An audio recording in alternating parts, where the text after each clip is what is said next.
জয় মা কল্যাণেশ্বরী। সকল ভক্তরা কেমন আছো? আশা করি মায়ের দয় সকলে ভালো আছো।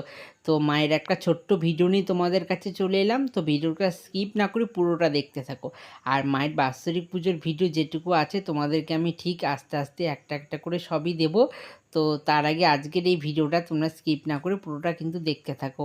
আজকে তো পূর্ণিমা, যারা জানো না তারা জেনে নাও। আজকে পূর্ণিমা লাগছে, আগামীকাল 12টা 37 পর্যন্ত পূর্ণিমা আছে। আর এটা জগন্নাথের স্নান যাত্রা। আর কিছুদিন পরেই রথযাত্রা চলে আসবে। তো দেখতে দেখতে দেখো রথের মেলাও চলে এলো। খুব আনন্দ লাগে রথের মেলাটা এলে। আর দেখো মাকে সকালবেলা স্নান করিয়ে নিলাম, তারপরে মায়ের চুলে তেল দিয়ে চিরুনি দিয়ে মাথা আঁচড়ে নিচ্ছি। দেখো খুব সুন্দর লাগে, আর মাকে সাজাতে না আমার খুব ভালো লাগে।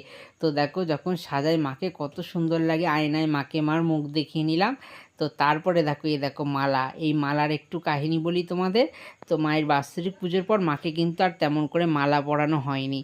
তো বাবাকে মা ভোরবেলা স্বপ্ন দেখিয়েছে যে এই রজনীর মালাটা যেন মাকে এনে পরানো হয় আজকে। তাই বাবা কিছু কথা না বলেই ভোরবেলায় উঠে ফুল হাটে চলে গেছে। সেখান থেকে রজনীর মালা, জবা ফুল সব নিয়ে এসেছে। আর এই জবা ফুলগুলো গেঁথেছি, আমি গেঁথে মাকে পরিয়েছি। কেমন লাগছে সকলে কমেন্ট করো। সকলে ভালো থেকো, সুস্থ থেকো। জয় মা কল্যাণী।